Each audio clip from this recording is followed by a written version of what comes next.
When we picture the deadliest weapons of World War II, visions of roaring tanks, screaming dive bombers, and relentless artillery bombardments usually come first. Yet, few weapons inspired as much raw fear and as much hatred as the personal flamethrower. This was a weapon that could turn bunkers into ovens, jungle trenches into firestorms, and hardened soldiers into panicked, screaming men. But it was also a curse for the ones forced to carry it, a weapon that made them not only executioners, but also the most hunted men on the battlefield. For the soldier who carried it, the flamethrower was both power and punishment. With one squeeze of the trigger, he could summon fire itself, turning night into blazing daylight, transforming bunkers into ovens, and sending men scrambling in panic. Yet that same soldier walked the battlefield with a target on his back, burdened with a machine that guaranteed not just fear from the enemy, but hatred, even from his own side. Generals respected the rifle, admired the tank, and praised the artillery gun. But when they spoke of flamethrowers, the words came heavy, reluctant, as if even acknowledging the weapon left a stain. Enemies did not see flamethrower operators as soldiers to be fought honorably, but as executioners to be hunted down without mercy. More than a weapon of steel, it was a weapon of psychology. Fire, after all, is mankind's oldest fear.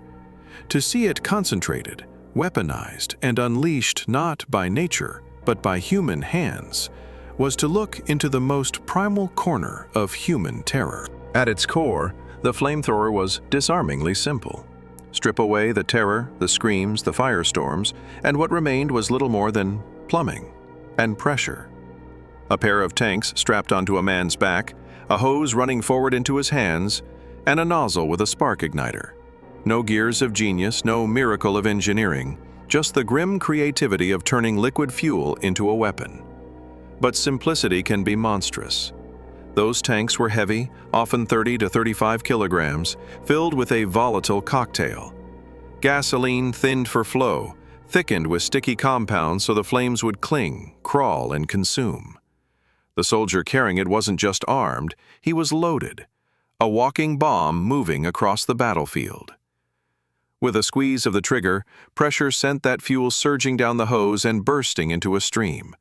A spark, primitive but effective, transformed it into a living serpent of fire. It spat forward in a brilliant roaring jet, sometimes reaching 20 meters, sometimes stretching as far as 45. Unlike bullets, which killed quickly, or shells, which exploded and were done, the flame lingered.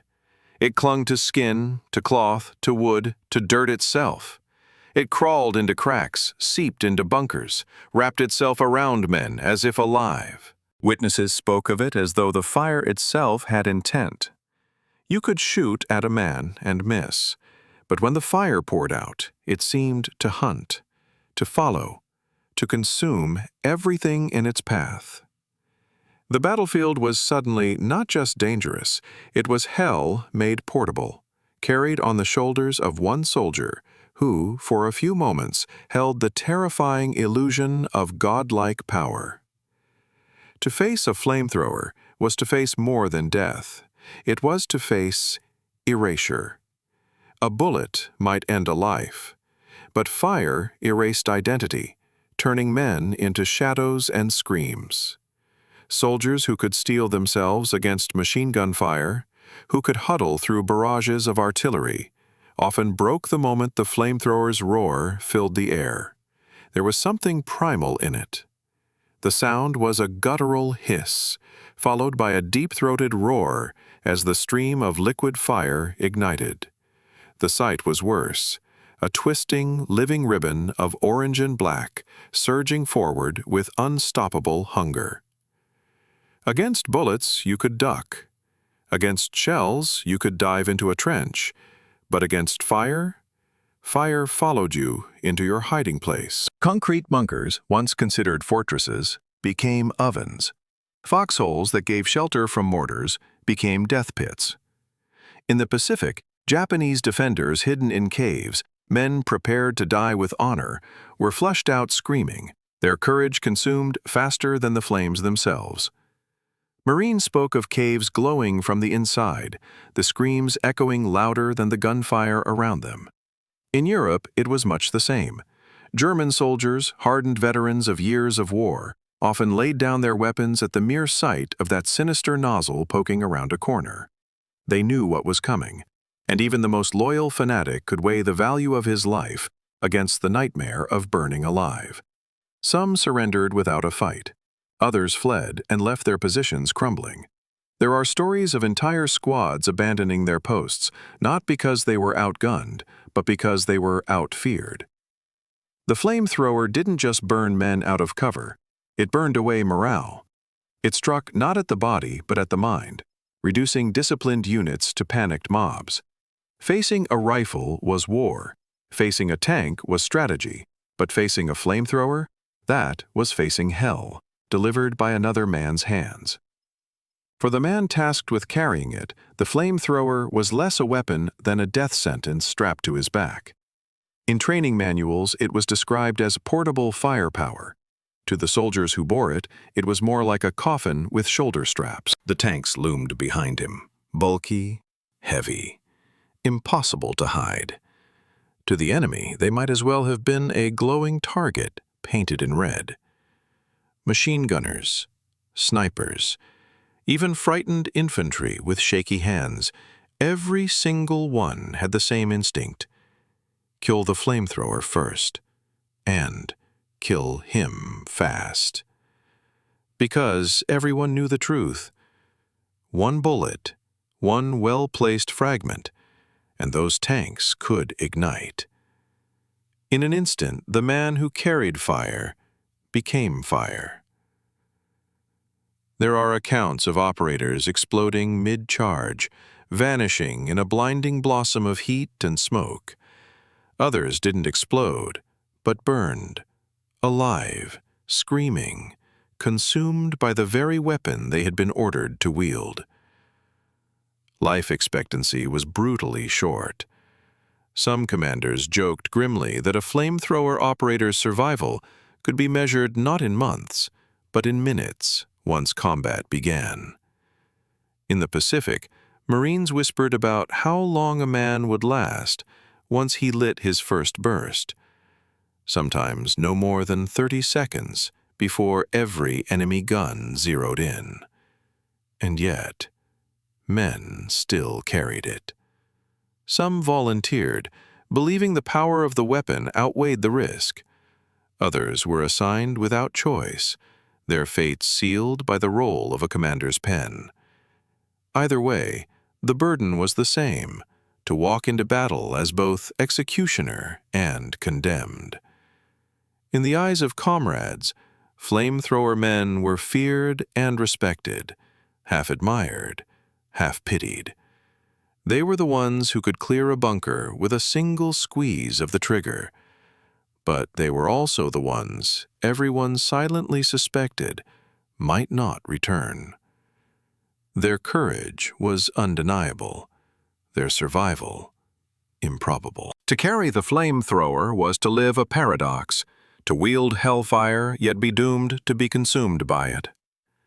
By the war's end, the flamethrower stood as one of the most paradoxical weapons ever created. On paper, it was a triumph of battlefield engineering, lightweight compared to artillery, devastating in close-quarters combat, able to break positions that machine guns and mortars could not.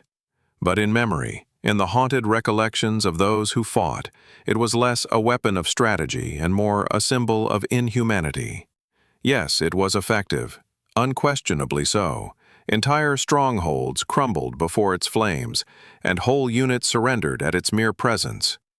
But its very effectiveness was the problem. It worked too well, in ways too brutal, too absolute. Even in an age when cities were bombed into rubble and millions perished, the image of a man burned alive, his body turned to blackened ash, carried a unique horror that transcended statistics. After 1945, the world had to reckon with that horror. Nations quietly began phasing out the flamethrower. It wasn't because the weapon had failed. It hadn't. It was because it had succeeded in a way that shamed the very idea of war as something honorable. Soldiers could shoot, bomb, or shell one another and still pretend there was a line of dignity left. But to incinerate a man face to face, to watch him writhe in fire, that line was obliterated. By the 1970s, most armies had retired the weapon, replacing it with less conspicuous means of clearing bunkers and caves. Thermobaric explosives, incendiary grenades, airdropped napalm. These weapons killed as surely as fire, sometimes on a far larger scale.